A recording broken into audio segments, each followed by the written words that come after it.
Philippe. Bonjour Marie. Philippe, je suis très contente de te retrouver aujourd'hui. En particulier pour reprendre certains thèmes que nous avions commencé ensemble et te demander ce que tu penses d'un des présupposés de la PNL dont nous avons déjà parlé. La carte n'est pas le territoire. L'idée d'accepter l'autre comme il est. Comme il est. Alors moi aussi je suis content. Je suis content parce qu'on avait mis de côté les vidéos pendant un certain temps. On avait beaucoup d'activités et puis là on reprend du temps et on va régulièrement remettre des vidéos à votre disposition. Et je suis content aussi de démarrer avec un des présupposés, le premier d'ailleurs des présupposés de la PNL. Donc je remets le cadre, Bandler et Grinder, au moment où ils modélisent sur les plus grands communicants, à l'époque où ils créent ce modèle de transformation qu'est la PNL, vont constater qu'en commun, ces personnes ont certaines certitudes, certaines croyances. Alors ils vont appeler ça des présupposés, parce que personne n'est obligé d'y croire, bien évidemment. En même temps, ce qu'ils constatent, c'est que quand on y croit, ben, ça va mieux dans notre vie, on est des meilleurs communicants, et puis on a plus d'ouverture à l'autre, bien sûr. Donc, le premier de ces présupposés, c'est la carte n'est pas le territoire. Alors, première vue, la carte n'est pas le territoire, c'est peut-être pas clair pour chacun d'entre nous. Pour moi non plus, ça n'avait pas été clair tout au début, la carte est le territoire. Alors le territoire, on pourrait dire que c'est la réalité. Oui. Et que chacun d'entre nous avons une carte qui est différente. Voilà, la différence, c'est la carte que nous avons. La carte qui est faite par l'ensemble de nos propres croyances, de notre parcours de vie, de notre culture, fait que nous avons une représentation de la vie, une représentation des choses, de choses précises, et que pour chacun, elle est différente. De notre sensorialité aussi, en fonction de chacun d'entre nous. Bien sûr, de la manière dont nous percevons les choses. Et l'illustration, une des illustrations intéressantes, c'est quand Julien Perron fait un gros travail pendant 2 ans et va parcourir le monde pour demander qu'est-ce que c'est le bonheur pour vous. Et on s'aperçoit que il n'y a pas 2 définitions qui sont identiques. Ça veut dire que nous avons bien une représentation des choses, comment on se représente le rôle d'être un bon père. Pour certains, on a la certitude qu'il faut être dur, qu'il faut être... Voilà, c'est comme ça qu'il faut être un bon père. Alors, on sent bien que le transgénérationnel n'y est pas pour rien. Qu'est-ce que c'est que d'être une bonne mère? Qu'est-ce que c'est que d'être un bon collaborateur ou un bon manager? On a des représentations sur énormément de choses. Et ces représentations sont tout à fait personnelles. Donc la carte n'est pas le territoire. C'est avant tout une invitation large, mais vraiment très large, à accepter l'autre, donc à ouvrir son modèle du monde aux cartes du monde différentes des autres. Et je pense en particulier à 2 expressions qui sont courantes. La première, c'est l'expression des atomes crochus, qui est une expression qui est ancienne, qui était utilisée chez les Grecs. Et avoir des atomes crochus avec quelqu'un, c'est percevoir très rapidement que entre sa carte du monde et ma carte du monde, il y a une partie en commun. Et plus cette partie est commune, plus c'est facile, c'est avoir des atomes crochus. Et puis il y a des gens avec qui c'est plus difficile parce que voilà, cette carte du monde est très éloignée, avec peu de commun. Et là, ça nous invite, c'est vraiment un présupposé qui nous invite à l'ouverture, à la tolérance. Ça nous invite à accueillir et à accepter l'autre dans sa carte du monde, dans sa représentation. Arrêter de croire que l'autre est comme nous. Ou que l'autre devrait penser et vivre comme nous. Donc c'est un présupposé de la tolérance et de l'ouverture. Ça demande de s'éloigner de ses peurs, parce que si je veux accueillir l'autre dans sa différence, il faut que j'arrête de lui couper la parole. Il faut que j'accepte de l'entendre jusqu'au bout, sachant que le fait de l'entendre jusqu'au bout, 1, c'est très respectueux de la personne, 2, ça ne m'oblige pas à penser comme lui. Souvent, quand les gens discutent ensemble, ils essaient de se convaincre mutuellement. Il y a quelque chose qui est dans une façon très courante d'essayer de convaincre l'autre que sa carte du monde, elle serait meilleure ou elle serait la bonne carte du monde. Ce qui n'est pas la réalité, quoi. Donc c'est effectivement un présupposé qui prend justement tout son sens quand l'autre est différent de moi, vraiment différent de moi. L'invitation à l'accepter comme il est et à m'accepter aussi comme je suis. C'est peut-être ça la difficulté. C'est que pour avancer et être de plus en plus en capacité d'accueillir l'autre dans sa différence, alors il faut que je m'accepte moi, dans mon unicité, dans mes particularités, dans mes zones d'ombre aussi. Et se dire que l'autre est différent, mais il a aussi, bien évidemment, son génie personnel, ses zones d'ombre, et que l'autre est toujours à découvrir. C'est intéressant pour le couple, ça. Alors, dans le couple, c'est très intéressant, parce que de temps en temps, quand je reçois un couple, alors généralement, quand je reçois des couples, c'est que ça ne fonctionne pas trop bien. Quand ils fonctionnent bien, ils n'ont pas besoin de moi, ils ne viennent pas me voir pour me le dire.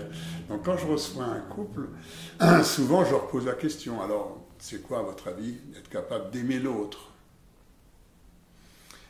Alors je leur propose, je leur dis peut-être que aimer l'autre, ce serait, dans l'idéal, d'accepter l'autre comme il est et pas comme je voudrais qu'il soit. Et là, je regarde monsieur qui me fait vous avez raison. Je regarde madame, vous avez raison. Et vous y arrivez? Non. Non, c'est très très difficile. Donc c'est un chemin, c'est un parcours. Ce simple présupposé, ça peut être vraiment un objectif de toute une vie. Au fur et à mesure que j'ai avancé en développement personnel, je me suis aperçu que d'année en année, j'avais l'impression d'avoir ouvert mon modèle du monde et d'être capable d'accueillir des cartes du monde tellement différentes de la mienne. Et régulièrement, je rencontrais des gens qui se retrouvaient juste un tout petit peu du côté où c'était compliqué pour moi et que ça m'invitait à me dire, tiens, qu'est-ce qui se passe? Qu'est-ce qui est si difficile pour moi? Et quelquefois de s'apercevoir que c'était des choses ou des éléments de comportement ou de façon de penser que je n'acceptais pas chez moi. Donc il y avait peut-être quelque chose à travailler chez moi pour mieux accueillir et donc progressivement accueillir de mieux en mieux l'autre dans sa différence, sans aucun a priori et sans aucun jugement. Et ça, c'est extrêmement compliqué. Les Amérindiens disaient, avant de porter un jugement sur quelqu'un, tu ferais mieux de passer 3 semaines dans ses mocassins. Alors notre métier nous permet, nous, de regarder l'individu à un moment donné, mais quand on a des éléments de son parcours de vie, de son enfance, tout s'éclaire. Tout s'éclaire, même les comportements les plus désagréables, les plus handicapants pour quelqu'un. Quelqu'un qui est acariâtre, qui est désagréable avec tout le monde, qui est comme un espèce de petit hérisson. Alors c'est sûr que ce n'est pas facile à vivre au quotidien, et en même temps, quand on s'aperçoit qu'au fond, ça a été la seule façon qu'il ait d'exister dans sa fratrie et de rester à minima en sécurité, alors on comprend comment on s'est construit. Alors quelle serait ta proposition, Philippe, par rapport à ce présupposé aussi pour, alors effectivement, nous on accompagne des gens, mais pour tous les gens qui nous écoutent aussi. Par quoi commencer? Tu parlais d'accueillir.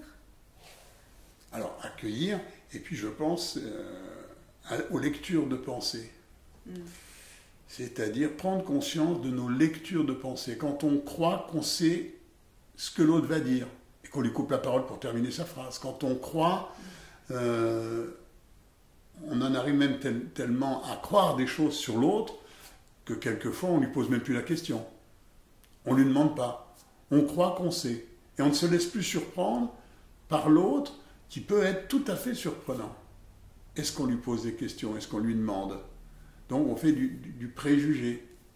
L'invitation, c'est donc ce que j'entends, peut-être prendre du recul, prendre du temps aussi pour accueillir, pour écouter, se laisser surprendre, tu disais, par l'autre, par ses paroles, par ses pensées. C'est quand même un présupposé de très grande bienveillance. Moi, je pense qu'avec ce simple présupposé, s'il était décliné de manière très très large, il y a des choses qui n'existeraient pas. On réduirait énormément les conflits interpersonnels.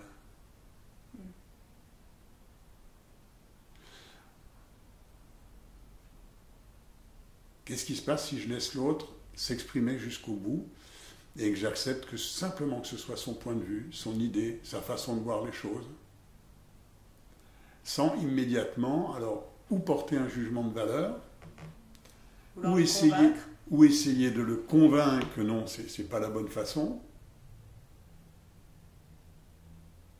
ou argumenter, quoi. Prendre beaucoup de temps à argumenter plutôt que d'accueillir.